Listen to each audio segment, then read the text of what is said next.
Hello, hi. Let me know if you can all hear me. It's another late night stream where we're going to talk about a bunch of stuff. I do have the solicits up for Marvel, but I don't want to commit to that because it's pretty late, and those ones tend to always go a bit longer than expected. But I wanted to prime to get ready because usually we start with the DC solicits, and then I always go, and we'll come back, and then we don't. So I'm like, no, this time we're going to start in the reverse order, and then that way it will definitely happen. But I saw a bunch of just interesting things floating around, and I thought it would be fun to just pop on and discuss, a couple of them. There were some, Alvin heard me and he's coming. There have been a couple more announcements about some of the backups that are coming for the Marvel slash DC half of the crossover that were leaked and then very quickly were followed up with official announcements. I want to show you a tiny bit of them. Checking to see if my door is closed. I want to show you a tiny bit of the art because I didn't have it when I posted the poll of which ones they'd announced to see what all of you were interested in. And there were some pretty funny comments in regards to what was there. But before that, I have some of the Spider-Man 94 stuff, some of the salt in response to that, keeping up with all of the things there's just a bunch of shifts going on, distribution wise and new digital platforms popping up. I waitlisted myself for the Comixology killer, as they're calling the latest one. Although I think we all know that the true Comixology killer was Amazon itself with how it handled that. But I'm interested because I'm on Comixology. I'm a huge fan of Comixology. I work with them all the time, so I'm curious to see like what is the space about to get a whole bunch more competitive? I'm very, very intrigued to see that. Robbie Josephs, thank you very much. I appreciate it. I see that there might have been something you were trying to ask. Please feel free to put it there and we can respond and just chat because we're going to keep it really chill. I was really inspired to just come on and kind of talk because I was editing and just listening to a podcast, not podcast, just a live stream replay in the background of this makeup person that I watched. And I was like, this is so relaxing. Why can't I do this? And I was like, wait, I can do this. Hopefully, in theory, I can do this. So let me pull up the first thing that I have here. First, myself, the brightness. So what we have here, let me share my screen with all of you. It gets kind of late night radio announcer voice when we stream this late. Also, I look really low down in the seat. It's actually because this chair is breaking. When I'm editing now, I need to do a balance tilt correct on my screen. At some point, I'll get a new chair, but I'm holding on. I'm holding on until it's inevitable, until I can't anymore. So this is the announcement for Spider-Man 94. They're going to finish off the cliffhanger that was at the end of the animated series from the 90s, where Peter had to go and look for MJ when it was revealed that the MJ that was there was actually a clone. Because clones everywhere for Spider-Man all the time. And I know that this announcement has been announced a couple of different ways because there are some who are like disappointing because they were hoping for maybe an animated continuation like X-Men 97 got. And then there was a little cameo of the two of them at the end of X-Men 97. But we're getting a comic book thing. And yes, we will get to the response. So I know I'm seeing you, King of New York. Mary J. There's so many amazing line reads from the 90s animated series. Actually, I guess I should ask, what was that series for you? For me, that was the first Spider-Man that I ever encountered. That was my Spider-Man. And it introduced me to so many of the story concepts. And I think it did a pretty good job. When I went back and read a bunch of the original storylines, I was able to recognize a lot of it because of this show. And there were there are certain shows where the voice becomes the voice you hear in your head. That happened for me for a couple of the characters. Green Goblin, Kingpin, of course, Prince Eric, Spider-Man himself, Morbius. So let's see what they're saying about it. This is for September because September is where we're at solicit-wise. We're really far ahead. start thinking about the end of summer and back to school if that's in something that's in your life. So we have Spider-Man 94 by James DeMatteis, and Jim Toh tells an all-new saga set in the world of Spider-Man, the animated series. So this is a 5-issue series, so mini-series. We can put mini in there. And it launches on September 3rd. We have quotes, so let's get some quotes from David Hayes in here. The 1990s Spider-Man animated series has become a beloved part of Spidey lore. It was the introduction to Peter Parker and his universe for an entire generation, and I'm delighted to be diving back into that universe. We're treating this as the next season of the show, which means 5 issues next season, which means introducing new villains, new challenges, new adventures for Peter, while doing our best to remain true to the creative spirit that John Semper and company established with the original show. That's a tall order for 5 issues. Also, I had not pre-read this, so we're getting live reactions. As you can tell, my reactions are usually pretty chill. That's why I got kicked off the React channel where I used to work. It wasn't bombastic enough. I don't have enough energy. But so that's some of the description of what they're going for. Also, whenever I talk about this show, I think about the theme. Does anybody else hear the theme in their head? I do. And also the outro theme. When I had my first MP3 player, I added both the intro and the outro to it, and I would just listen to it on repeat, on loop sometimes. So what do we have here? We have a solicit description. So let's go. The hit 90s animated series returns. After searching to the ends of the multiverse, Peter Parker, the amazing, the spectacular, the radioactive webhead himself, A.K.A. Spider-Man, swings back into the streets of New York City with his beloved Mary Jane Watson in tow. But what's this? One of these villains is not like the others. Witness this universe's debut of not one, but 2 of Spider-Man's greatest villains from the comics, Morlun and Kane. And I was just about to ask you mid-sentence, is that what you want? Do you want to see more of the comic characters burst in there? Break out your action figures. No, because they're inside their cases. And post up in front of the TV as we bring you back to the greatest era of animated superhero television in history. You're never going to expect the twists and turns ahead for your friendly neighborhood Spider-Man. I was just thinking they should have made like a cereal reference, like get your cereal ready. Perfect Magic Spoon collab, but Magic Spoon is too good to do like YouTube things for the most part now. Now they have actual TV ads and they're in stores and stuff like that. I genuinely like Magic Spoon. I still pick them up and eat them on occasion. It is a fun cover. And then they have the toy variant over there. Symbiote Spider-Man. There needs to be the quote, "Get back here, Shocker." Can we get that on the back of the box or something like that? Then we have this one. This is the one I used for my thumbnail, mostly because that image from the theme and also from the episode, but they play it in the theme all the time, of the tongue just coming out of Venom. This lives in my mind. The giant kiss tongue just coming all the way out.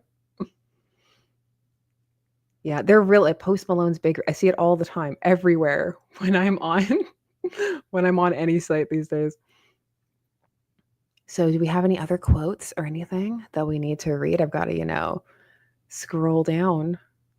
We're getting repeats. We're getting repeats down here. 1 of 5. Okay. What we did have was also a comment from John Semper, though, the series, series like showrunner. So we'll read that too, because that is a fairly salty, fairly salty response. And you're like, why not? We have it here. Let's get as much context into the picture as possible. King of New York, thank you very much. They're going to say Paul stole MJ. We're not going to get that far ahead.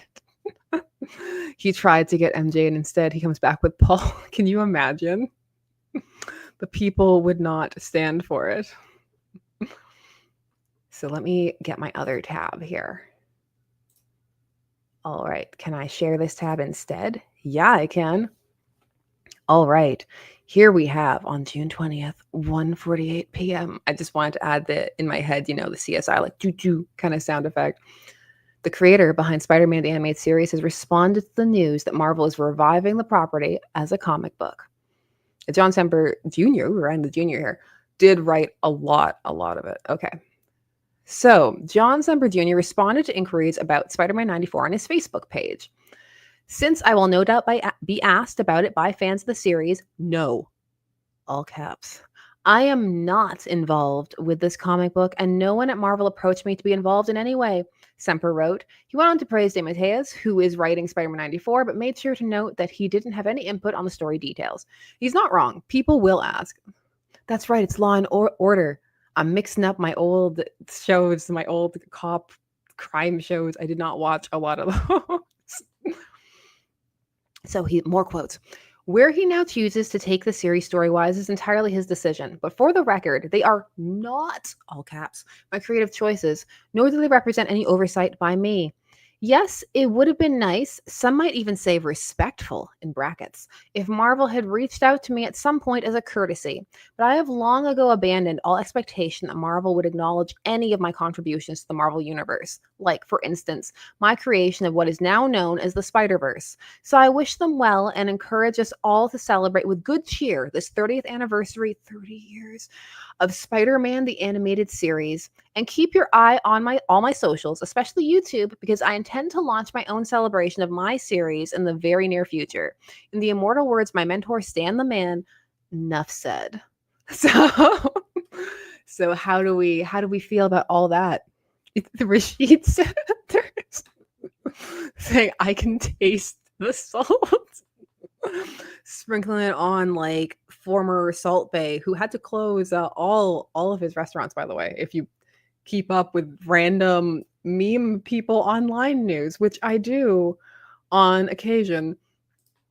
I would actually argue that that was the first like proto Spider-Verse. I remember those episodes vividly where he went across and met all those different versions of himself. And I remember really liking the arrogant kind of Iron Man version of himself and the silver costume. I still remember all of that. Those were really, and I still remember the voice that they gave the kind of like carnagified Spider-Man, just that high-pitched, shrieking, shrill, like, yeah, I remember all that. Evan C is like, yeah, Ben Reilly was there. Yeah, they had Uncle Ben come talk. There were tears. Those were solid episodes. Somebody was just like, what happened to Salt Bae? There are videos about it online if you want to research what's going on with Salt Bae for some reason. I started it, so I shouldn't be like, for some reason, when I'm the one who brought it up. Yeah. I do think he is right, though, that people would have kept asking him if he didn't say something, and the salt is kind of understandable. Like, even just a kind of like, "Hey, we're doing a thing," would be nice, even if you're not gonna get to be part of it. Just like a, "Hey, this is a thing," like, it's coming out, like, anything, you know?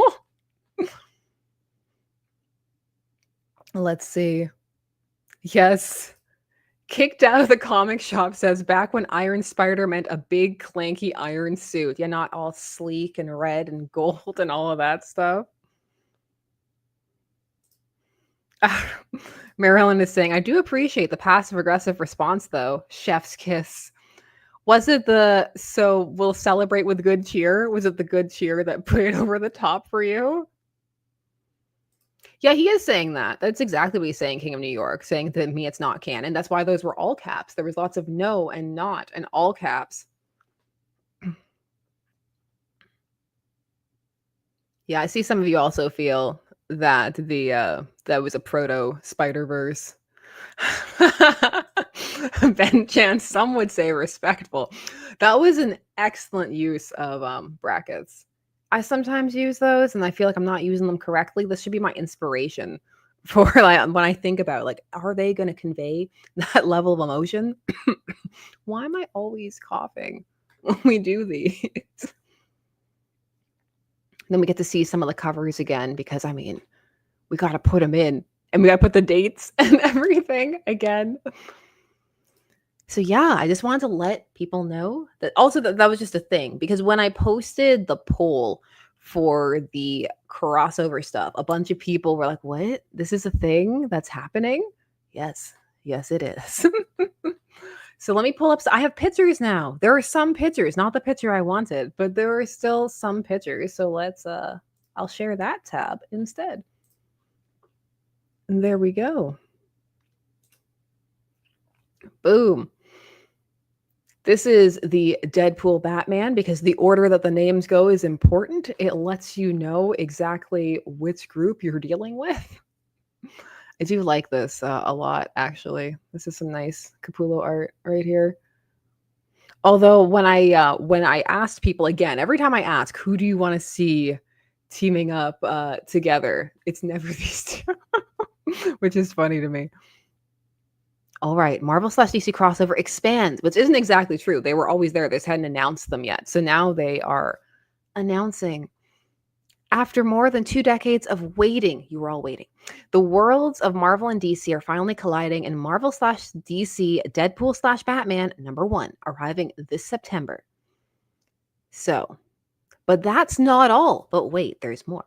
This crossover celebration will also include backup stories because that's what they're doing this time. They're not doing a whole slew of individual stories. It's like there's more things inside, which mileage varies. How do you feel about that? Are you glad that it's a bunch of backups attached to it, or do you wish that they were individual books? Do you think they would fare better that way? What do you think? Share your thoughts. I want to know what you're thinking.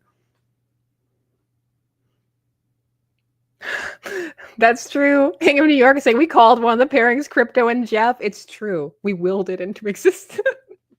They're like, write that down, write that down.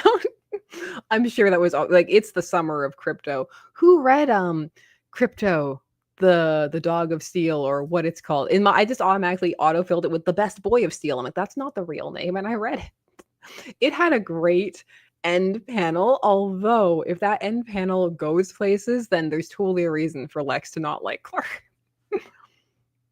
So I didn't even read all the people for you who didn't see the poll. All right, backup story pairings of other major Marvel and DC heroes. Kevin Smith and Adam Kubert will team up with Daredevil and Green Arrow, which was one of those ones where I was like, yeah, that makes a whole bunch of sense. I wrote it in the comments when people were talking about it. Like, this could be Hard Traveling Heroes 2.0. Also, Kevin Smith has written both of them. But just imagine all of the berating that Ollie can do to Matt. It's right there. We can have him yelling at him on every page if we want. It writes itself. Then we have Captain America and Wonder Woman unite under the creative team of Chip Zdarsky and Terry Dodson. This is the one that sadly does not have a cover as of yet. That's the one where people were joking that, oh no, she's about to meet another soldier named Steve. Their love will be real instantly. She can't resist that. Undecided. Thank you very much. It is very appreciated.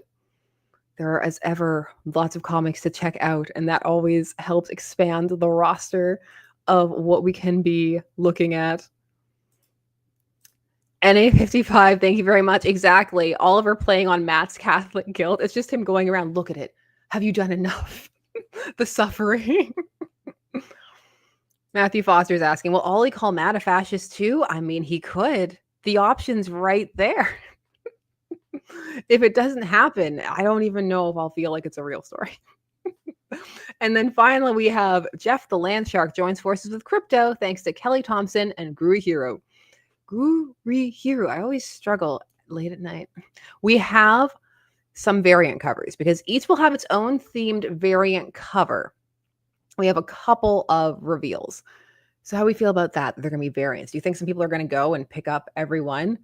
I can say it couldn't be me. I always just pick one cover. There was a cover that I saw. I put it in the video, but I'll pull it up in a second because I really liked it. I doubt I'll be able to get it because I'm not going to buy the same issue twice, but I thought it was a fun variant cover. And A55, thank you very much. Why only protect 20 blocks of New York, Matt? Why?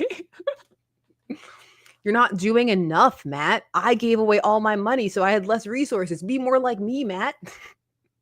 I was reading a great classic issue that I might actually do a video on. It's Justice League 122, where they give an explanation for why the members of the Justice League know each other's identities, and they have a whole like this is how they learned them and why they did. And Bruce thinks that he's Oliver Queen, and so he goes down there to like where Ollie lives, and there's just this kid who just attacks him on sight. He's like, "Oh, you're that fat cat Bruce Wayne," and the drop kicks him down the stairs. It's amazing. It's so much. That whole issue is a lot.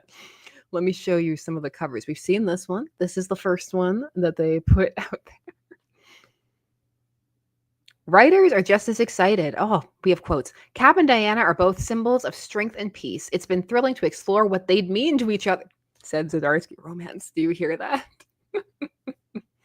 Oh, what they mean to each other. Hint, hint. Meanwhile, Thompson called Jeff and Krypto's team up an absolute honor. And a moment that proves sometimes this job is very cool. I'm not sure how to take that statement. I'm going to take it just as a statement. Here are some of the covers. I love this one. I really do like this one a lot. Look at it. Come on. It makes so much sense. Although there were so many comments also roasting the idea. They're like, oh, I guess it'll come out in 2035 then, as a reference to a bunch of the unfinished Kevin Smith comic projects that are out there. I did think about the widening gyre. I was like, are we ever going to see the end of that Batman story? I know the answer is no, but I need to know it ended with her throat being slit on panel. You can't just leave it like that. Undecided, thank you very much. I want to see Mr. Terrific and Mr. Fantastic team up. We need to give that a great name with a Mr. in it to make it work. Ooh, mystery. No, that's not good. But you know, something to play on the fact that they both have great names.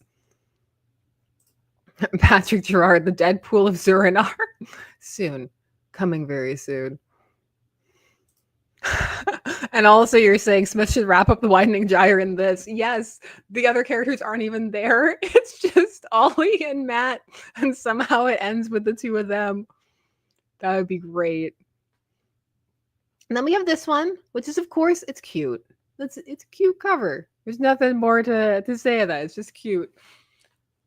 Mr. says Marilyn, like the 80s band. Someone's going to pop up for copyright if they do that. Like, excuse me, you cannot be naming it after that. I really want to see the Captain America and Wonder Woman one. That was the one that I was the most curious to see. I don't know about all of you. Maybe am I the only one who really wants to? Oh, Red Six now saying the Super Pets. There actually are going to be a bunch of Super Pets in September because it got sent to me because people know that I'm reading Supergirl. And they're like, did you see that they're doing Super Pets in Supergirl? I'm like, I have now. Thankfully, I love spoilers, so that kind of thing does not bother me in the slightest. I'm like, yes, I love knowing what's coming up. It helps me plan what I'm going to do, and then I don't do it. But there was a plan at some point, and that's always a good thing to have a plan of some kind. There are a bunch of things I'm working on simultaneously at the moment. We will see how many of them come to fruition. I do have some interviews that I'm editing, and a big video idea that I'm hoping to be able to cobble together over time. It's one of those ones where I'm actually probably gonna have costume changes in between, not costumes, but just different outfits, because it's probably gonna take more than one day to film. NA55, thank you very much. Thoughts on Ghost Rider versus Galactus and its end? I actually don't have any thoughts on it at the moment.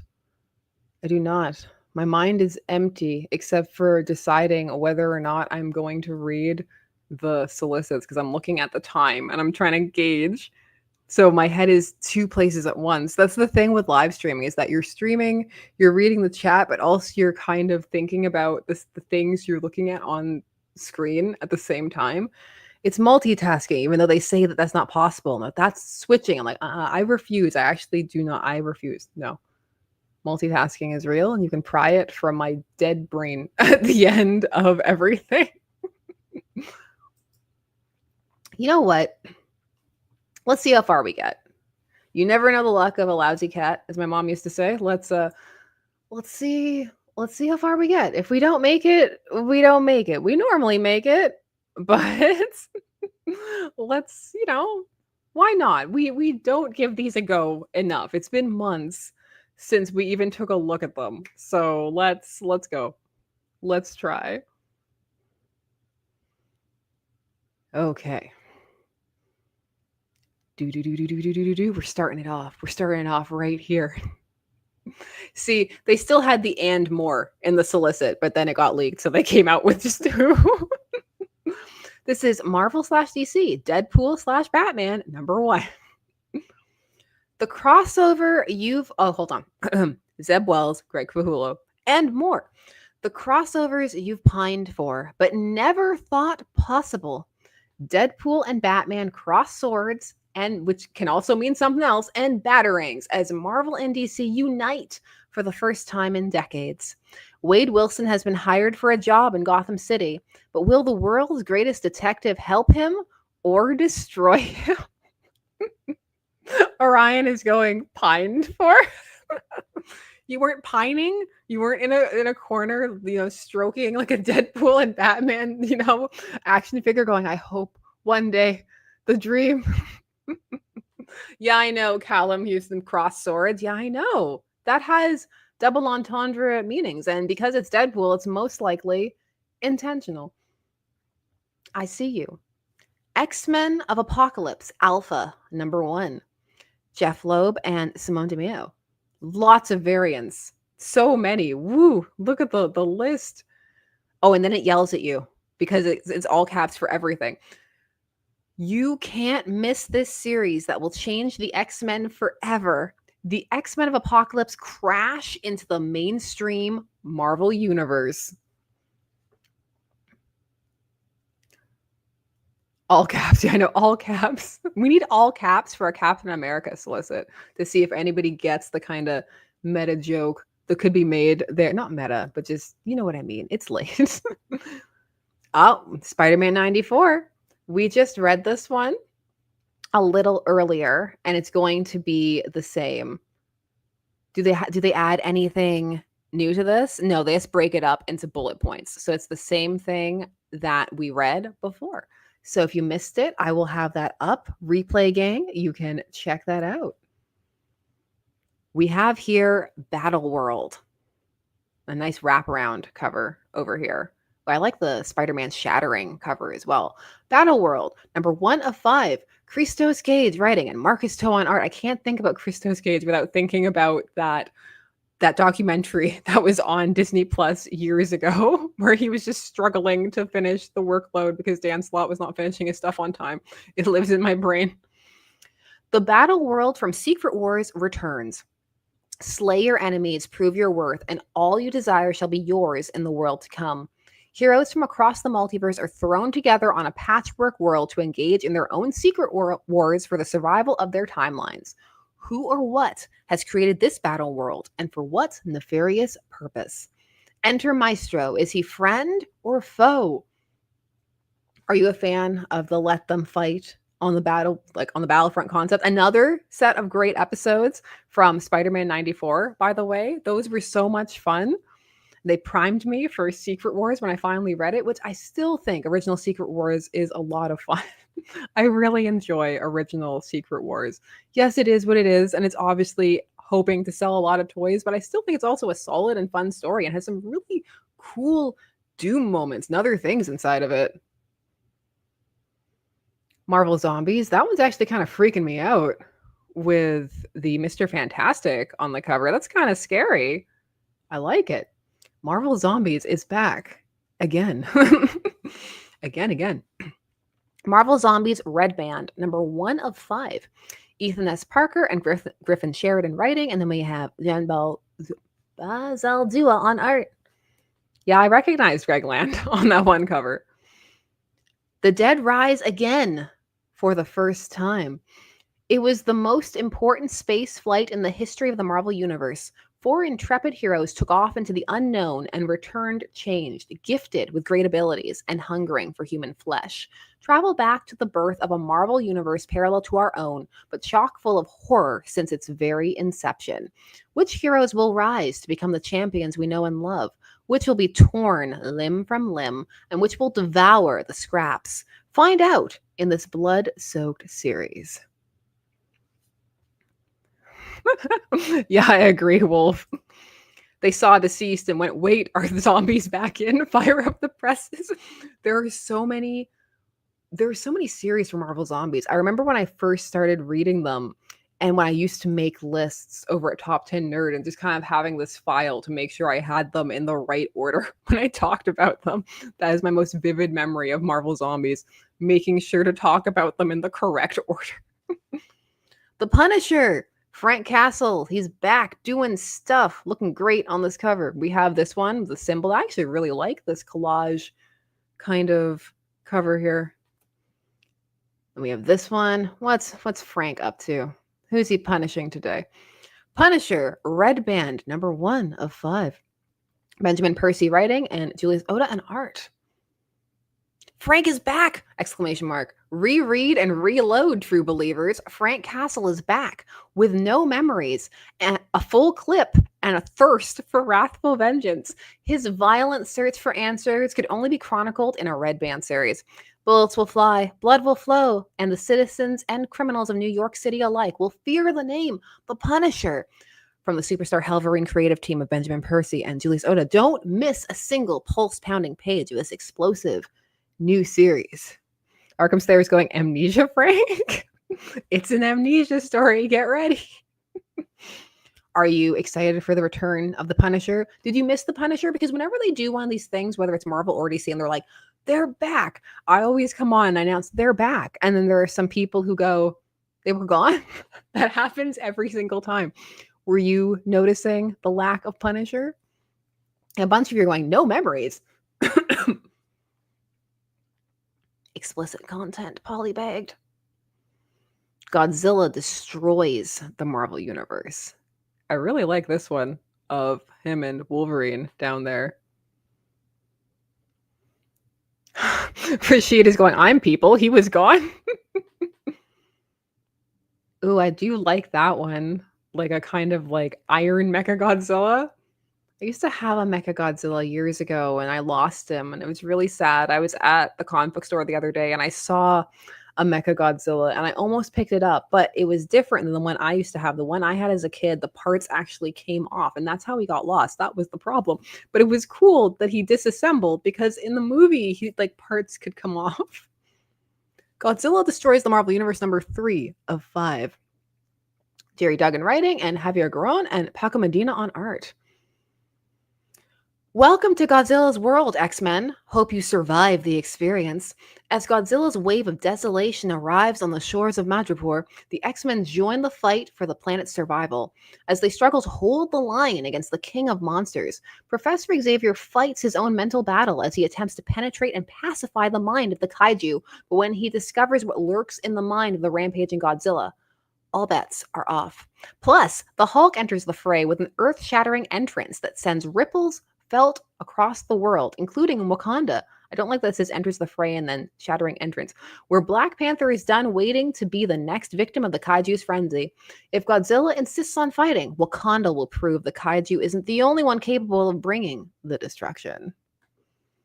Dun dun dun. NA55, thank you very much. If you could permanently kill off any one big 2 main significant character, who would it be? Have they been dead before? Or is this their first time? Because that would make a difference. There are some people who I would have kept dead. It's no secret on this channel that Barry Allen is one of them. But somebody new. Someone who maybe, who would I have die and not come back? That's a very interesting question because I think death, when well handled, can be extremely poignant and lingering and really increase the gravitas of a story. I'm really pondering because I'm also like trying to flip through the lexicon of all the different heroes. And right now I'm in a really big like classic hero kind of mood. I've been reading a lot of JSA and those kind of things. I don't mind in those books when like those characters, kind of die or pass on because there's a legacy element to that. Like, I really liked the way death was handled in the Starman series. I thought that one handled it really well. Marilyn's just saying Alfred should not stay dead. Callum's saying I would kill Tony. Interesting. King in New York saying a lot of people say Jason Todd. It's true. A lot of people will say Jason Todd. Poor Jason. We'll talk about Jason and his series when we get to DC stuff. I'm trying to kind of break them up and keep them separate because there were also a bunch of DC announcements. Like, I think the funniest one for me was that they're still releasing the new Batman #1 in September, even though Hush is delayed. It was like, yeah, that's right. The trains run on time. Just keep it going. Imperial War, Exiles. Some nice Charles Xavier covers here. I like this one a lot.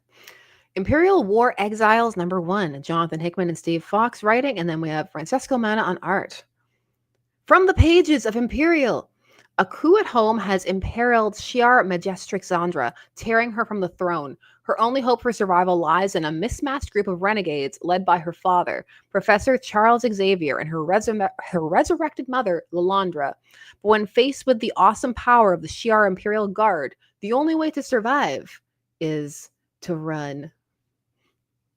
So you know that Amanda's going to be all over this. If you were here for our last stream together, she was super into Imperial. So I know she's definitely going to be picking up the various Imperial things. Some of you are saying that Hush is never going to end. Hush 2, you don't believe? Come on. Oh, ye of little faith. Imperial War, Nova Centurion. Oh, how many attachments are we going to have? Let's find out. Imperial War Nova, Centurion #1. Jonathan Hickman and Jed McKay writing, the Matteo Della Fonte on art. From the pages of Imperial. The Zendarian world mill will be lost forever unless Rich Rider can earn the credits needed to keep it alive. So Nova must offer his services to the highest bidder. Have helmet, will travel. Oh, just 2. But you never know. Sometimes these solicits are out of order and you're like, oh, okay. And then you come down a few later and there's more. But wait, there's more. Doctor Strange. Doctor Strange. Ooh, I like that one. I like that one a lot. That's cool. Doctor Strange number 450. Legacy numbering, I guess. Derek Laundrie, Roger Stern, J. Michael Straczynski, Christian Ward, and Ashley Allen writing. Then we have Ivan Fiorelli, Ron Lim, Christian Ward, and more on art. As turmoil seizes Asgard, Doctor Strange's life is about to change forever. But as he stands on the threshold of a true journey into mystery, it turns out the past isn't quite done with him yet. Fan favorite creators reveal untold tales of Stephen Strange's past, while current scribe Derek Landry, why can't I talk? It's not that late. We're not that far gone. Reveals a glimpse of the future to come as Marvel celebrates 450 issues of Doctor Strange. Let's see. What do you all think? Received saying they said the thing. I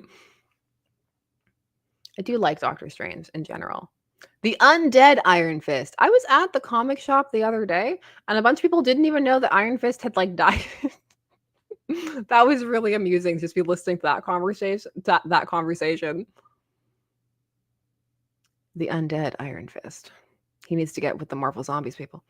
The Undead Iron Fist, 1 of 4. Jason Liu writing and Fran Gallant on art. The Iron Fist rises. The book of the Iron Fist declares that every Iron Fist will die by the age of 33. But who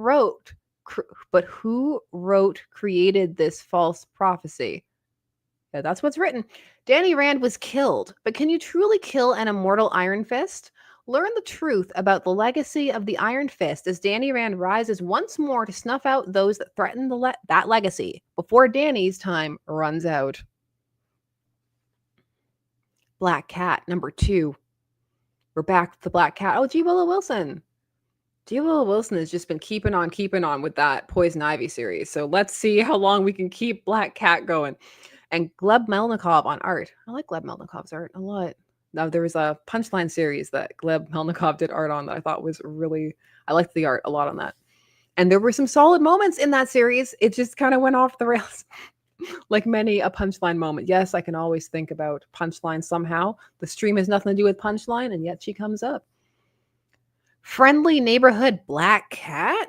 Felicia Hardy is a changed woman. She's stopping robberies instead of planning them, but all her superheroing is leaving a trail of wronged supervillains in her wake. Lizard, Sandman, Tombstone, the list's getting longer by the day, and it's only a matter of time before those 9 lives of hers run out. This one variant just over here at the end. I wasn't ready.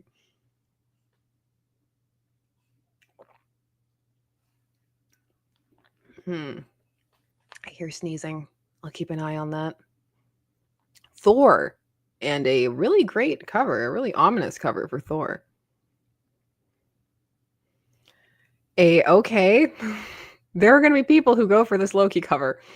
I know that already. And they made the choice for the green nails over the black nails. Bold choice. Matchy matchy. Hey, Beta Ray Bill. Thor, number 2, written by Al Ewing, and then we have Pascal Ferry on art. Who is the man called Thor? The thunder gods were hired to teach a simple lesson. Make trouble for rocks on construction, and they'll make trouble for you. Now somebody's targeting the bike gang where they live. Somebody who won't give up. Somebody calling himself Thor. Somewhere in the city, a man with a hammer is getting to work. Can you imagine? It's Eric. They're like, we're bringing back Eric, guys. Let's go. All new Spider-Gwen, Ghost Spider. Where are we up to with this one? My daughters really like this look. They're always into whenever they see the costume or a hoodie or something like that. They really like the design. The character they can take or leave, but the look, they're all about it. NA55, thank you very much. If they offered you a Marvel x DC Punchline crossover, what's the pitch? What character and what plot? Sorry to distract from the solicits. I know it's late. We actually talked about this a little bit when we last talked about it, and it was a Marvel character who was a streamer whose name we looked up. Screwball. That's it. Yeah, that was what we were going to do.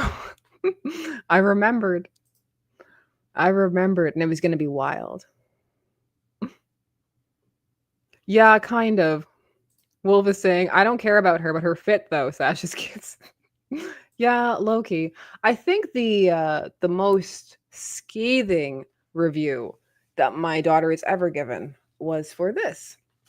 Jay Garrick, The Flash, which I was rereading recently. And she came and took it and asked to pick it up. And then she handed it back about 10 minutes later and she just went, oh, it's not that interesting. It's like roasted, shots fired. I like it. Didn't get to her. So the Solicits, yes.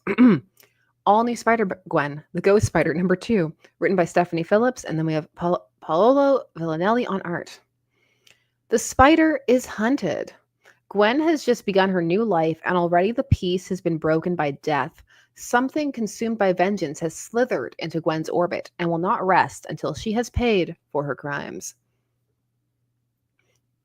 We have Uncle Scrooge, Earth's Mightiest Duck, number 2 of 4, and some very cute covers for that. Jason Aaron writing, and they have Ario Anindito and more on art.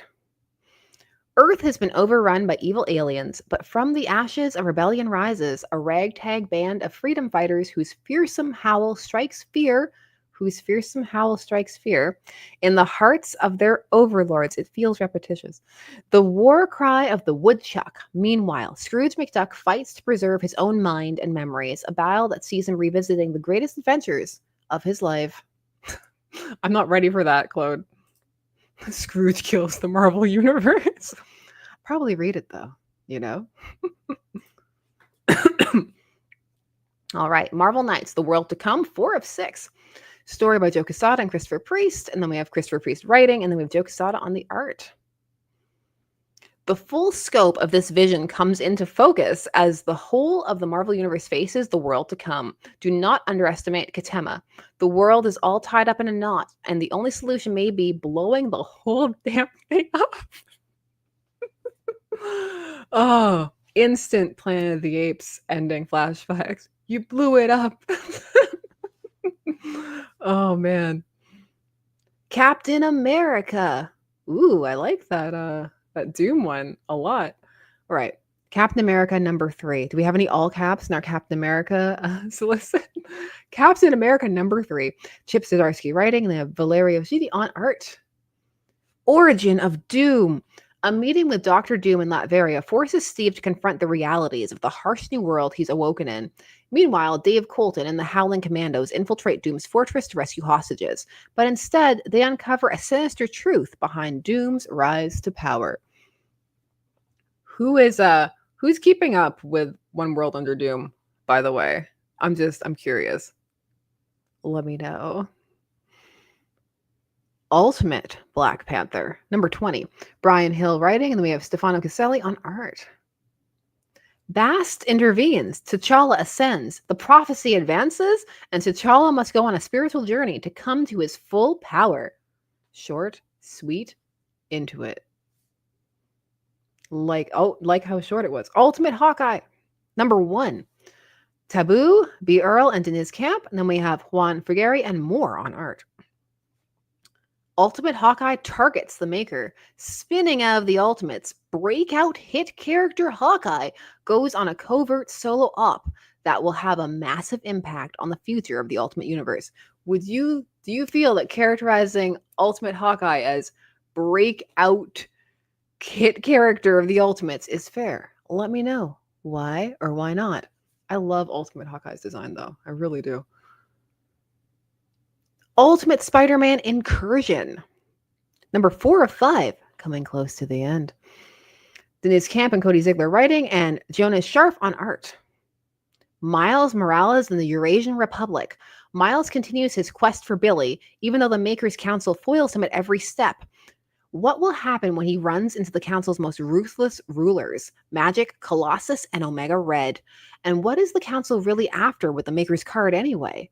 Don't miss the penultimate issue leading up to our climactic finale.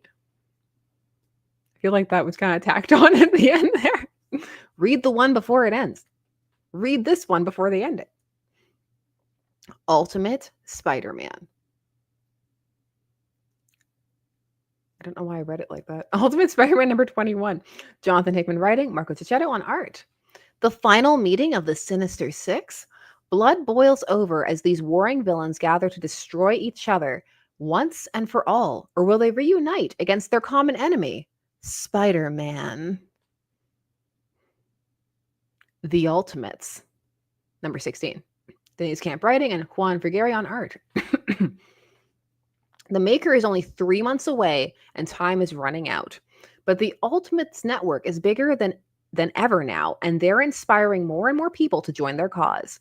I can't miss street-level adventure from the Ultimates' new recruits. The better YouTuber named Logan is saying they yassified Mysterio. Mysterio is fun in Ultimate Spider-Man. Ultimate X-Men. Number 19. Pete Momoko doing everything. I like how they tell you, they're like, issues 19 to 21 are connecting covers. Also, huge S, because, sometimes the caps lock, it gets to you. Shadows of the King and the Astral Plane. Has Hisako been saved? Climactic battle between Armor and the Shadow King in the Astral Plane. But what secrets does Kageyama still hold? And what of the Children of the Atom's dependence on his power? I really like Ultimate X-Men. It's just doing its thing over there. And I have a fondness for books that are just doing their thing. And at the end, you get this awesome kind of collected run. Again, I just reread Starman. It's just like, yeah, this was a book that just solidly did its thing throughout. Ultimate Wolverine. Whoa, the eyes in this one. Piercing. Ultimate Wolverine number 9. Chris Condon. And then we have Alessandro Cappuccio on art. Raid on the Sentinel Factory. With Wolverine reunited with the opposition, it's time to hit back at Colossus, Magic, and Omega Red, and hit hard. But the opposition isn't prepared for the horrors that await them when they attack a factory secretly producing powerful android soldiers. Yeah, I'm glad some of you also were like, this cover, like it just hit me. It's like, bam, right there, coming at you. There's just really something about it. Fantastic Four number 3, because we relaunched the numbering.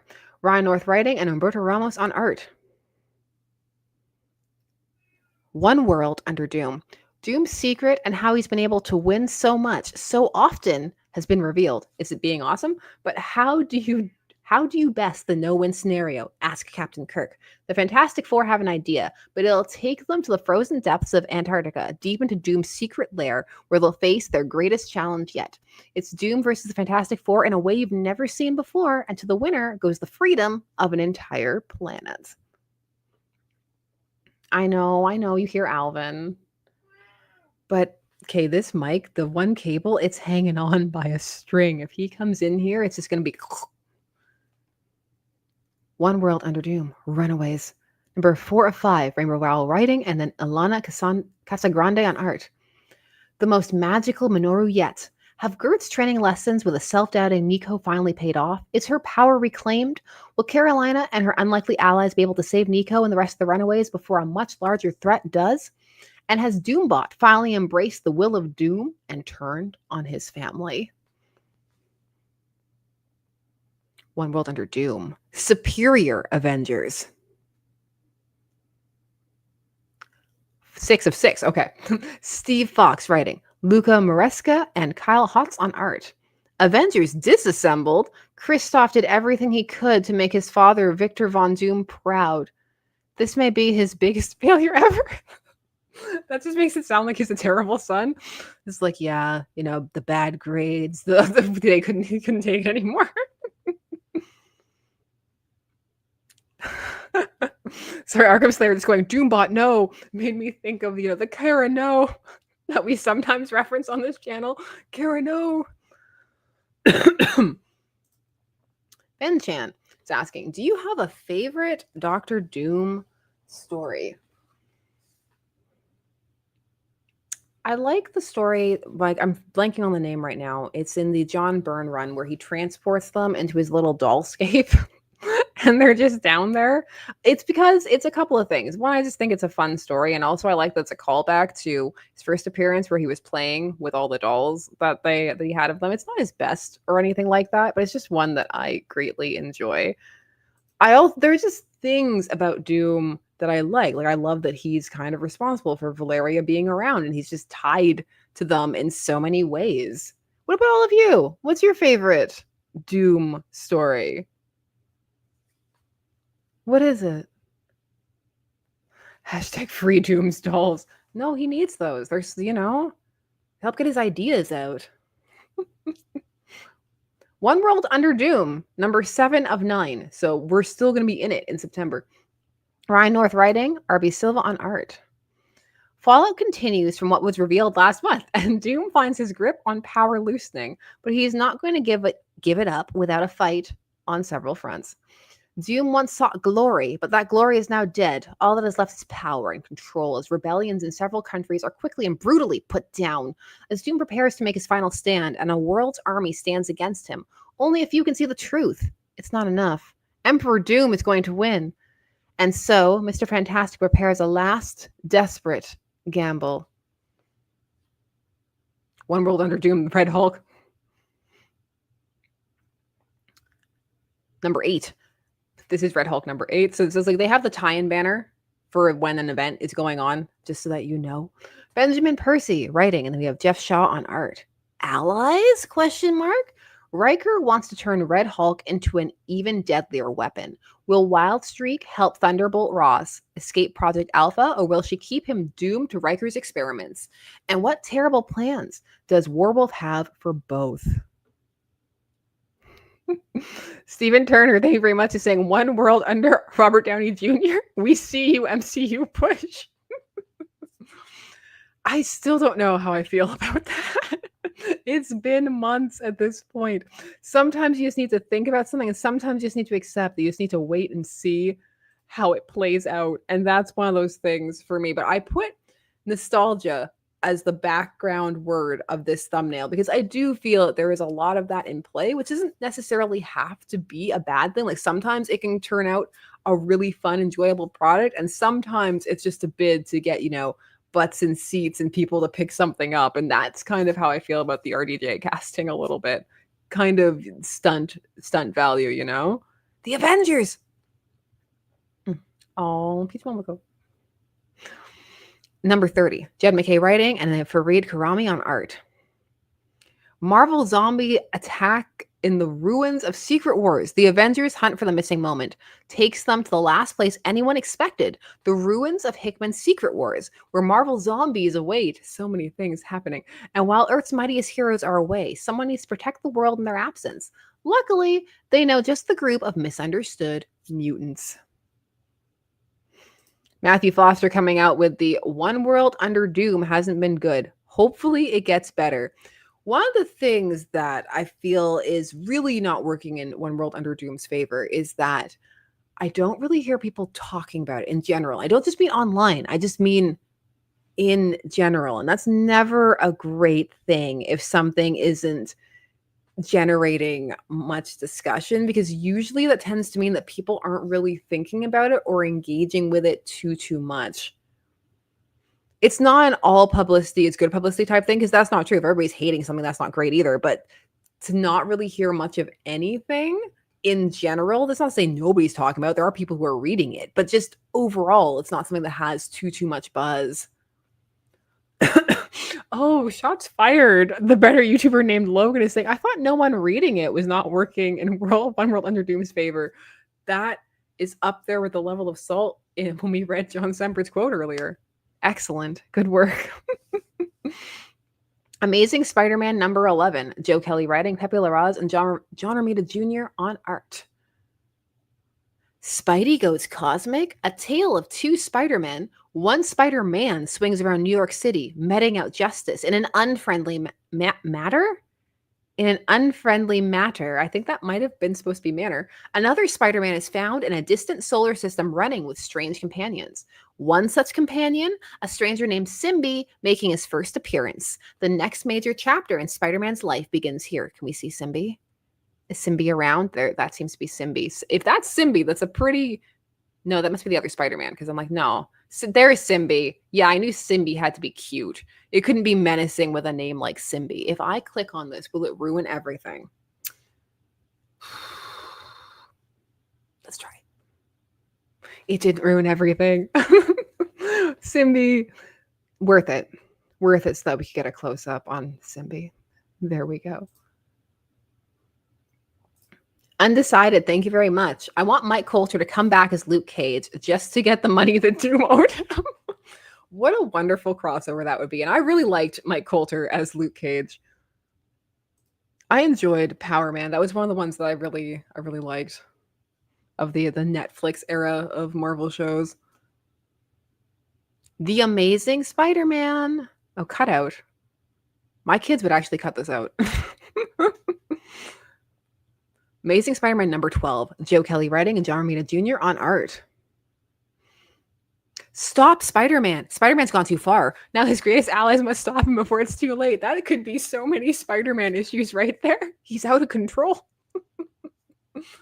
Oh. Spider-Girl.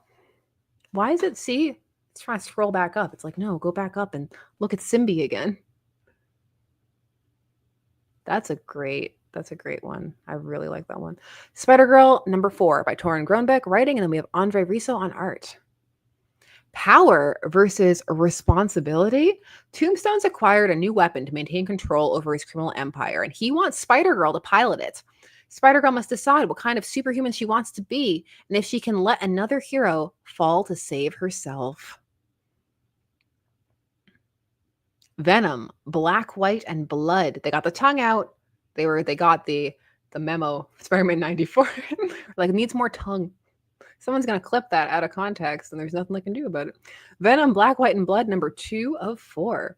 Eric Larson, Carla Pacheco, and Tom Waltz writing. Eric Larson, Perry Perez, and Brian Level on art.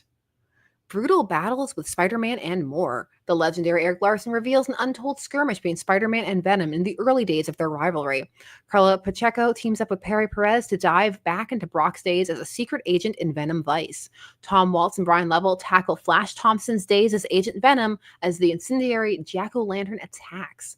A collection of Venom stories from across the history of the symbiote, all rendered in Venom's own black, white, and red. Sometimes these can look really nice, and like sometimes it really varies. Eddie Brock, Carnage. Sheena? Like just some they have a bunch of these and they're just kind of out there and nice, but they do come kind of out of nowhere when you're just scrolling. You like this one too. Eddie Brock Carnage #8. Charles Soule writing and Jesus Saez on art. A killer pair. Eddie's control over Carnage's bloodlust is slipping, and his dreams are haunted by a mysterious woman and a green phoenix pulling him to the West Coast to join the Avengers. That's not what it says. It's time for a road trip from hell, but Carnage blasting the AC and messing with the radio stations is the least of Eddie's worries, as Muse is hot on the devilish duo's trail.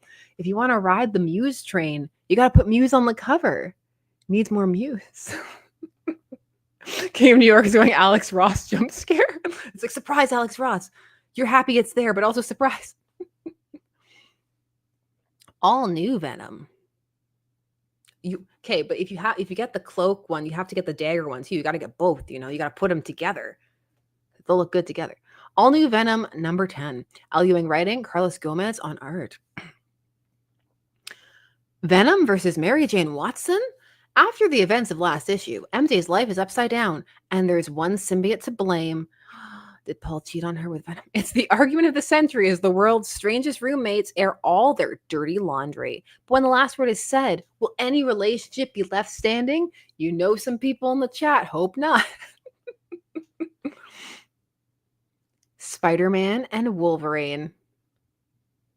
This has been fun. I've been enjoying Spider-Man and Wolverine. #5, Mark Guggenheim writing, and then with Carrie Andrews on art. I did it again. Kari, like Atari. It's in his thing. I said it right the first time when we were actually talking. I'm sorry, Kari.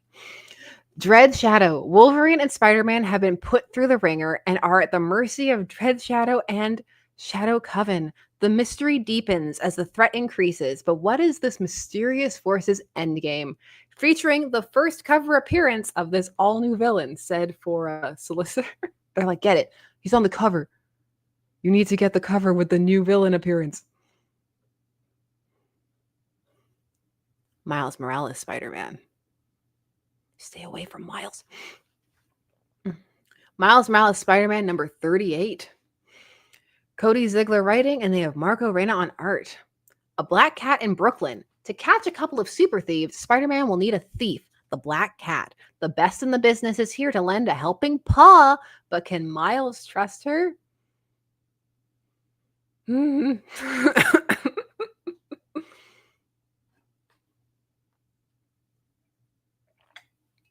to take a sip after lend a paw. New Avengers. All right. What are we doing with the New Avengers? #4, Sam Humphries writing, and they have Tiago Palma on art. Double trouble. The team is tested when the Illuminati turn one of their own against them. As Namor struggles to break free of his Dark Double's control, the New Avengers struggle to survive his onslaught. Meanwhile, a diabolical duplicate of Reed Richards, so regular Reed, sets his twisted plan into motion. I like that we have a universe where the maker is going on. They're like, a diabolical duplicate of Reed. Like there aren't so many options to choose from. Spider-Verse versus Venomverse. #5 of 5. Kyle Higgins and Matt Groom writing, Jim Toe on the art. Who will win? We'll find out this issue. It's an all-out war between the spiders and symbiotes after both sides call in their near-endless backup from across the multiverse. Can these two teams put aside their differences, or will one cease to exist forever? Reed slander sneak. I love Reed as a character so much, but he's so easy and fun to, poke at because there are so many things about him that aren't always acknowledged. I got an alert from my own stream. That's a good sign. I was like, why is my phone vibrating? Yeah, the Council of Reeds was almost all evil. Gwenpool. #5 of 5. Kevin Scott writing, Stefano Nessi on art. Spider-Man's dead. Hawkeye is dead. Oh, don't believe the cover. Nothing is okay. Gwenpool's dead. Everyone's dead except Gwen Stacy. Gwen Stacy's alive, and she's furious. They wanted a weapon. They created retribution. Plus, the great architect's secret identity revealed. Wolverines and Deadpools. What are we doing over here? 3 of 3. Cody Ziegler writing, Roge Antonio on art. Ellie breaks bad. The Shadow King has his hooks in Camacho, A.K.A. Deadpool. Is this the end of the Deadpool family? And are the Wolverines the ones to finish it? It's the grand finale of writer Cody Ziegler's epic tale. It's Paul Vereen over there on the sides. All of you, whenever Paul comes up, and he actually did come up this time, it goes off in the chat. If I ever decide to play with that show comments on the stage beta that they have, I'm just not sure if it works yet or not. Then it'll be like the Twitch kind of like scroll. It's just gonna be Paul all up the side. I don't know how I feel about it. That's why I haven't tried the beta yet. I'll think about it. Maybe I'll see if somebody else I know who uses it likes it before I dive into that. Uncanny X-Men number 20. Gail Simone writing, Luciano Vecchio on art. The two baddest brawlers of the Louisiana X-Men buddy up to go undercover in faraway Argentina to chase and destroy a legendary X-villain. Two-Fisted Fury is only Wolverine and Ransom can bring it, and it's a rough, roaring ride for anyone who gets in their way. King of New York says no betas allowed, only alphas like Paul. I thought Paul was a Sigma. I thought that's where we were going with that. That's a great Banshee over there. Uncanny X-Men number 21. Gail Simone writing, and we have Luciano Vecchio on art. Same creative team. Let's go. The Wolverine / Ransom two-fisted team. Stop saying two-fisted. Team up takes a definite weird turn. Don't put that before definite weird turn. As our baddest heroes chase a classic X-villain to, of all places, a comic book convention. Oh no. In beautiful Argentina. Are you ready to see how a comic book convention gets depicted? I always clench a little bit. I always, you never know. Is it going to be loving, mocking, cruel? We'll find out. How do they find and eliminate their target in a sea of masked cosplayers? And what if some of the cosplayers are the actual villains they're portraying? They definitely will, because that always happens. Happened at the costume party with the Flash, for like half the people there were actually his rogues gallery. It's Carnage for the two toughest fighters on the squad. Oh, somebody's asking in the chat. Ernest is asking, who is Paul? Everybody's going to tell you who Paul is now. Cliff notes, Paul is the current Mary Jane love interest, and the reason, well, that's not the reason why Peter and MJ aren't together. That's editorial, but the in-canon reason why they're not together. Exceptional X-Men. That's a really nice kitty right there. Exceptional X-Men number 13. Evil Ewing writing, and then we have Carmen Carnero on the art. Kitty Pryde, lost in time. Kitty has been sucked through a hole in the space-time continuum and into the days of her very origins as an X-Man. Can the team get her back, or will they have to make their way without their fearless leader from now on? X-Men. 22. Jed McKay writing, Cia Vila on art.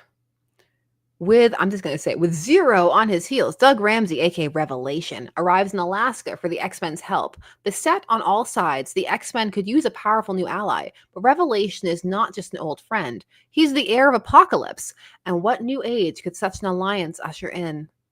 An age of Apocalypse. They want you to say it. They're like putting it there. They're hoping that you'll finish it, going, an age of Apocalypse.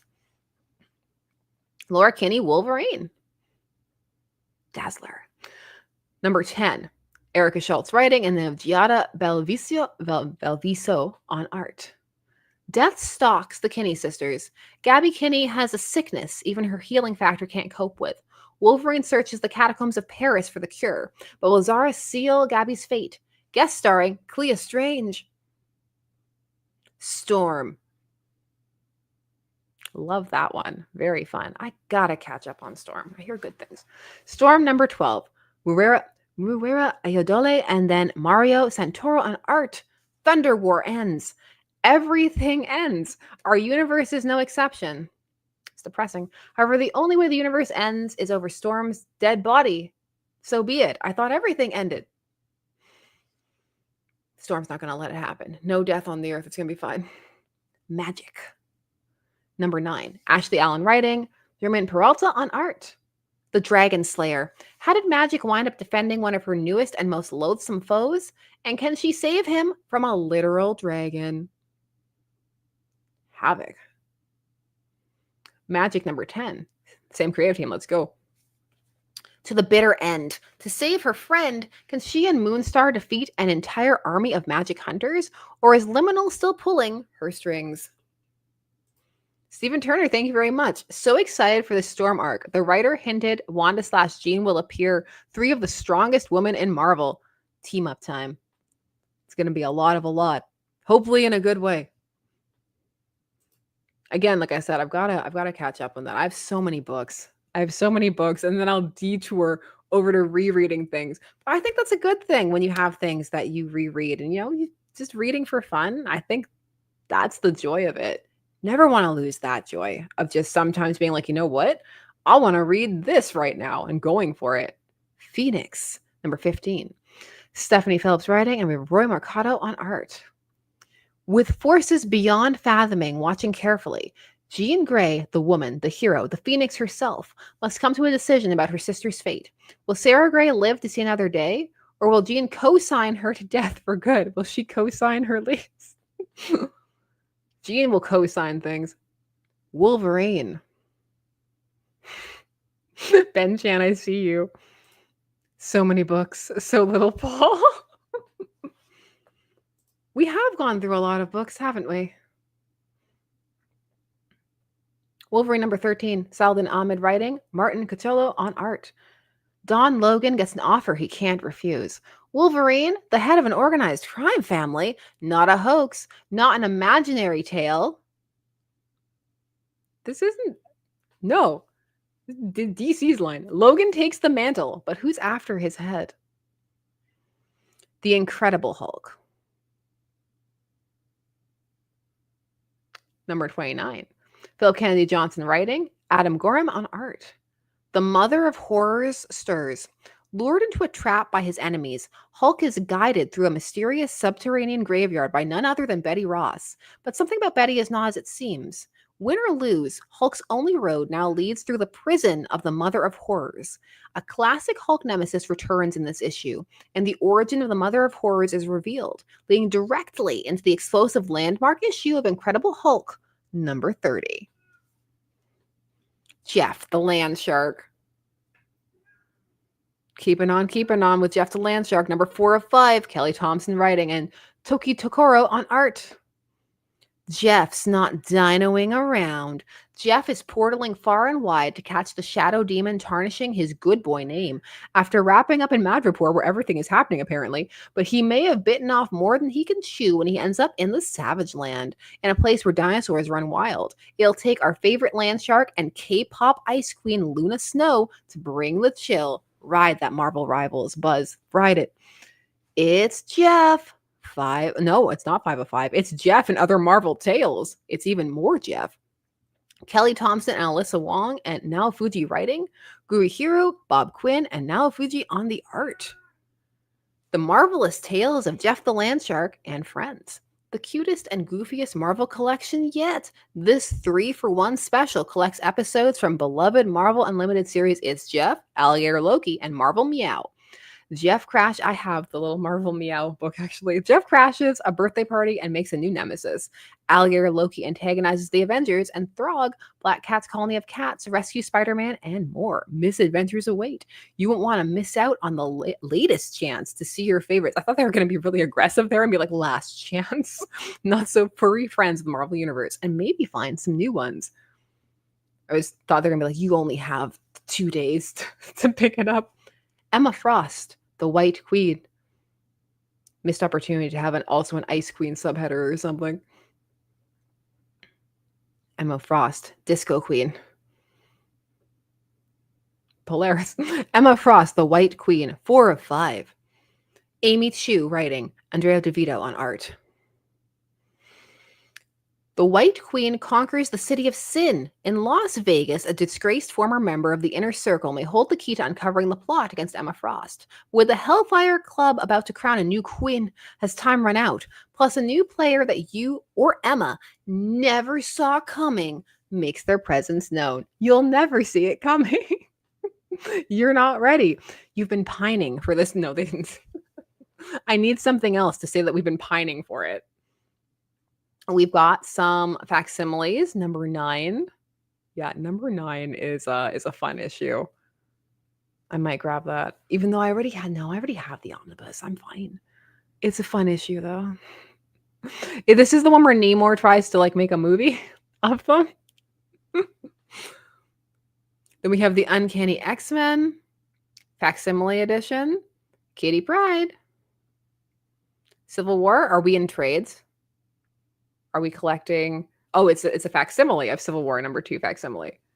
Are we facsimileing Civil War? Wolverine, Revenge, Red Band Raw, Black and Red Band Raw sounds real wrong. Black and White edition, #3 of 5.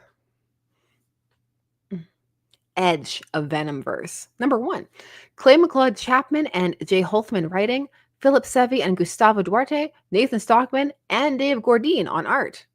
And Dax Gordine. Well, I'm Dave. Who am I making up people now? I'm entering the Venomverse. Death to the Venomverse. Return to the Venomverse, where anyone can be the host of their favorite alien life form. Did you know that your favorite alien life form is a symbiote? I hope you did. However, Carnage is on the loose, and he's tearing these symbiotic relationships apart left and right. Who will be strong? If you're in the center, you're fine. Who will be strong enough to end the Red Menace before he kills all the Venoms in the multiverse? Collecting the digital Death of the Venomverse tie-in in print for the very first time. I do like when they print the digital stuff, though. Deadpool / Wolverine, #9. Benjamin Percy writing, Robert Gill on art. The Horsemen of Apocalypse. The shocking reveal of the summer pays off as Wolverine and Deadpool serve as Horsemen of the Mutant Apocalypse. I know they meant serve in the sense like they're serving a duty, but I've heard the word serve as in like giving and fashion for so long that that's how I said it. If you missed this revelation, time to catch up here with issue #9. The Vision and the Scarlet Witch. #5 of 5. Steve Orlando writing and Jacobo Camagni on art. The grips of Gargantos. Vision and Wanda have uncovered the truth behind the grave realm and now must face its progenitor, Gargantos. But with all odds stacked up against them, can they free themselves from the grips of Gargantos? The two must put faith in each other one last time to defy death itself, even as Vision's new form begins to take its toll. Just one more Gargantos, because I was getting into the flow of pronouncing it. We need just one more. Death of the Silver Surfer. #4 of 5. I really liked the first issue of Death of the Silver Surfer. Greg Pak writing, Sumit Kumar on art. Surfer's final sacrifice. Earth stands on the brink of annihilation, and the Silver Surfer's time is almost up. What will Norrin Radd's legacy be? The better question is, who? Is that the better question? The better question is how. We can just add any of the question words there now. Daredevil. #25. Saladin Ahmed writing, Jose Luis Suarez on art. Wilson Fisk's days of piety are over as he returns to a Hell's Kitchen rife with sacrilege. It's up to the Daredevils, Matt and Elektra, to put aside their differences and stop the Kingpin's blasphemy. But will the estranged lovers find themselves ensnared in one another's arms once more? Or will they tear themselves and each other to pieces as Wilson Fisk does the same to their city? Arkham's there just saying, why? Why to what? Just everything? There's like, why? Why are we still here? Just to suffer.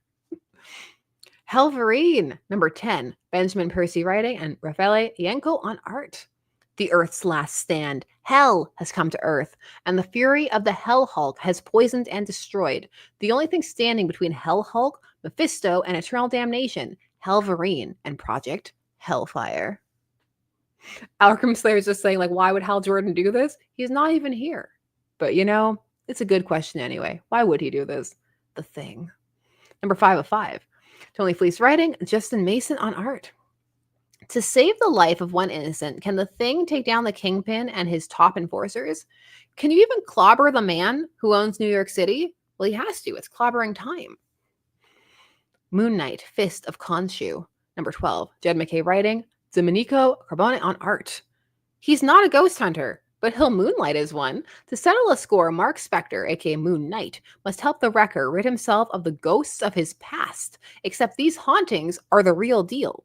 Beset by the spirits of victims of his past misdeeds, Wrecker's last hope is Moon Knight, who decides to leave the Wrecker to his phantasmal judgment. I know that can't be what happens because you wouldn't just put the ending in this list like that. Who decides, you know what? I'm not doing it and walks away. He goes and gets lunch. And that's the rest of the issue. Predator, Black, White, and Blood. 3 of 4. Joe Kelly, Jim Zub, and Steve Fox writing, Alvaro Lopez, and more on art. The brutal all-new anthology series continues. A trio of new tales spotlight the Predator's savagery across all time and space.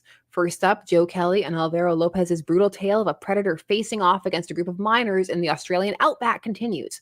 Then Steve Fox presents a tale set on the slopes of Mount Everest, with a monstrous creature stalking a crew of mountaineers.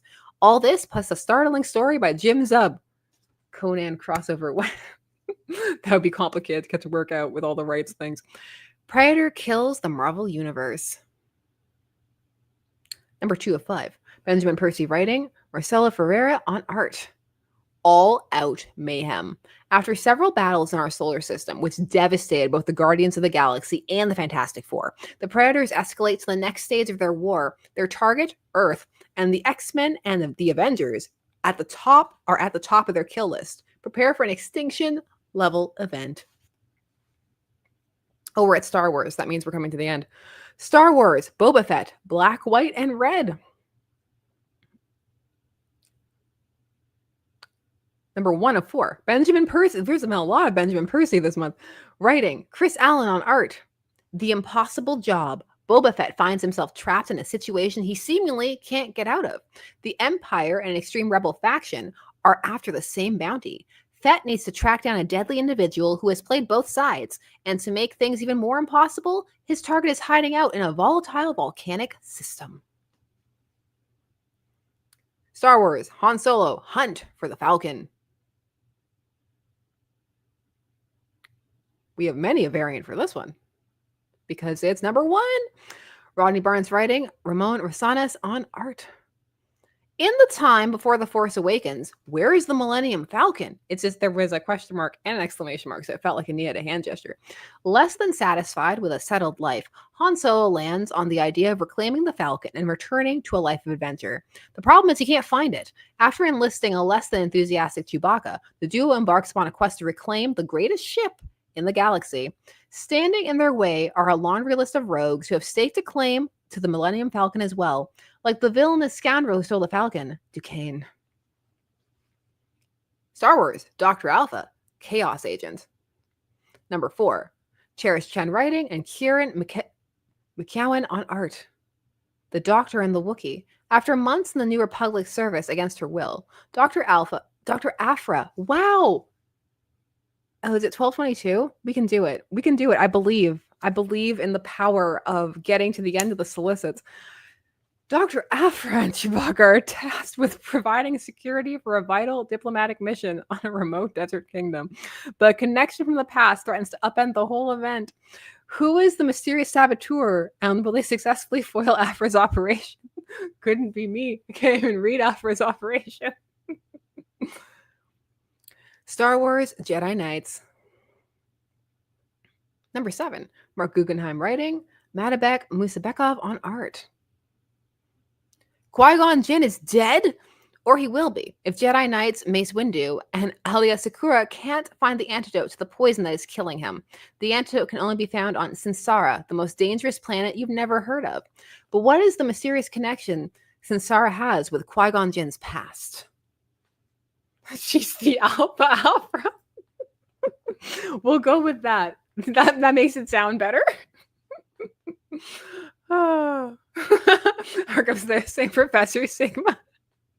You see, those sound like some Silver Age adventures or Silver Age like toned adventures that I would read.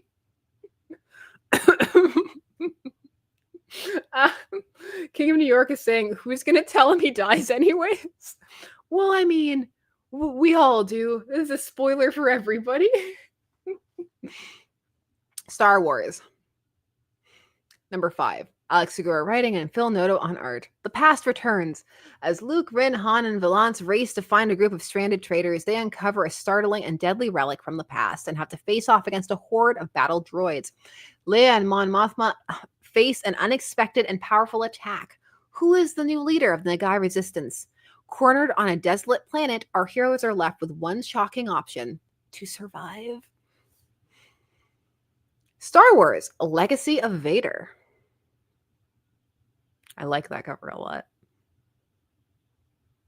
Number 8, Charles Soule writing, and they have Stefano Raffaele on art. The E is little. Oh no. The Knights of Ren return with a new leader, Tava Ren. In order to control the Knights of Ren, Tava must kill Kylo Ren. Learn the dark secrets of this mysterious group of villains. What subterfuge will this new warrior use to get what she wants? Trades. We are at trades. Marvel Premiere Collection, Hawkeye, My Life as a Weapon. Then we have The Superior Spider-Man Returns. We have a hardcover for this. Iron Man, Armor Wars Omnibus. That's fun. That's not too steep for a Marvel Omnibus either. They tend to go for more sometimes, although it is less pages than that as well. Then you have the couple of covers where they're showing you the different ones that the stores can order and the like. Black Panther, Revenge of the Black Panther Omnibus. 2 decades of Black Panther stories in one action-packed volume. Alternate cover. We have the Sentry Omnibus. See, I put my arm back because I'm like, we're relaxing. We're coming to the end. Ultimate X-Men Omnibus Volume 3. Michael Turner cover. Then we have the other alternate cover that you could get. Ed McGuinness. X Factor. The original X-Men Omnibus Volume 2. Do any of you ever go for the alternate omnibus covers when you find them? Or do you just pick up whatever omnibus is there? I'm usually whichever one is there, and it's usually the main one. Marvel Fanfare Omnibus Volume 2. Oh, I like this one. If I had a choice, I would go for this one. Hobgoblin looks really menacing on this one. I like that. What If? Disney What If trade paperback. Red Hulk, Volume 1, Prisoner of War. Miles Morales Spider-Man. / Deadpool, Pools of Blood. Moon Knight, Fist of Khonshu, Volume 2. One World Under Doom. That's actually Fantastic Four, Volume 6. Marvel Tales, J.M. Straczynski. Trade paperback. Doctor Strange of Asgard, trade paperback. Hey, Ultimate Black Panther, Volume 3. Star Wars, The Rise of Skywalker. Although it's written like Star The Rise of Skywalker Wars with that cover. We have High Republic, Fear of the Jedi. Jedi Knights, Volume 1. Weapon X-Men, The Real Thing. And that's, I kind of like that tagline for it. Any kind of trade. It's like, no, it's not the fake one. It's the real one. The real thing. Power Man, Timeless. Then we have Wolverine by Saladin Ahmed, Volume 2. Call of the Adamantine. The Incredible Hulk Epic Collection. To Hunt the Hulk. Oh, Enter Doctor Doom is such just... It's such a good story. It really is. I love rereading the classic Fantastic Four. Moon Knight. Scarlet Redemption. I'm sorry I'm skipping so fast. I just looked at the time and I was like, Venom, Plan of the Symbiotes. X-Men, Wounded Wolf. Hey, Amanda. Why aren't you sleeping either? Spider-Gwen, Ghost Spider. Ha. Arkham Slayer is saying, reread? When possible. And then we just have the posters and the... We did it. We did it. We made it all the way. All the way. Woo. Now we got to do it again for the DC ones because I do want to do those. I'm not sure when I'm going to do that, if it's going to be tomorrow or Sunday, but I will. I've got to come back with all of those things that are going on. There were a bunch of, again, announcements like Absolute Martian Manhunter's taking that 2-month hiatus. Some things aren't taking hiatuses. There's the whole kerfuffle about the Jason Todd like solo series, not just his costume, but some of the like behind the scenes kind of things with like old writer tweets. There's just a whole bunch of things going on the horizon.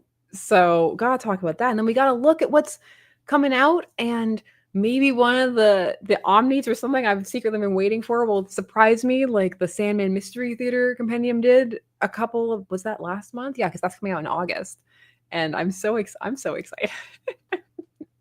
I actively think about it sometimes, like, yeah, it's gonna come out, and there's gonna be the trades are gonna sit together on the shelf. It's gonna be good. Yeah, we're gonna catch up with all of that. But I am going to dash off because yeah, it's getting a bit later. And I didn't expect to go for this long, but I'm glad that we did because it's been fun as always. And we'll come back and do more. It probably will also be at a ridiculous late hour. I think that's just my life at the moment, is streaming super late. So thanks so much to everybody who was able to hang out, make it. For those who couldn't, I'll, as always, leave it up. And there's, of course, more videos as always coming soon. And I will see you there. Enjoy the rest of your day, night, evening, whatever it is. Yes. All right. Bye bye.